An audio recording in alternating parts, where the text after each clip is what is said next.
Nous ne pouvons pas admettre que quelqu'un qui est placé dans une maison, loin d'ici, décide qui va être président de la République de Côte d'Ivoire.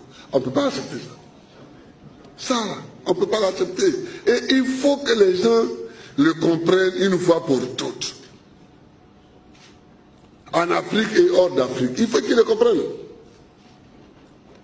Et nous avons choisi d'être libres.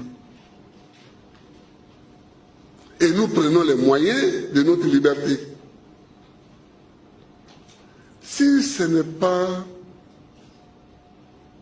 pour décider à la place des Ivoiriens, pourquoi des gens, je vais citer des exemples, pourquoi des gens auraient-ils voulu que le pouvoir quitte la présidence de la République, où le président est élu par le peuple, pour faire une politique, pour aller dans les mains d'un Premier ministre nommé? Pourquoi? Parce que le Premier ministre nommé est un de leurs amis. Mais nous, on ne cherche pas l'amitié. On ne cherche pas les amitiés extérieures d'un Premier ministre. On cherche la voix du peuple de Côte d'Ivoire qui a choisi un président de la République. Et ça, c'est la première grande bêtise par laquelle ces gens extérieurs se sont dévoilés. Que le président de la République donne ses pouvoirs de signer des décrets à un Premier ministre, ils se sont dévoilés là, déjà. Ça veut dire qu'ils crient, ils parlent de démocratie, mais ils n'en veulent pas de la démocratie chez nous. C'est pourquoi un jour j'ai dit, mais je ne suis pas un sous-préfet français. Ouais, je ne suis pas un sous-préfet. Et je ne peux pas être un sous-préfet français.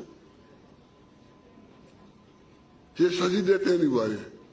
J'ai choisi de me présenter à des élections ivoiriennes. J'ai été élu. Laissez-moi tranquille. Ça, c'était la première chose. Changement, il voulait changer la nature de notre pouvoir. Pour le donner à un de leurs amis, le pouvoir exécutif. Il ne se donne pas à un ami. Il se donne par le peuple.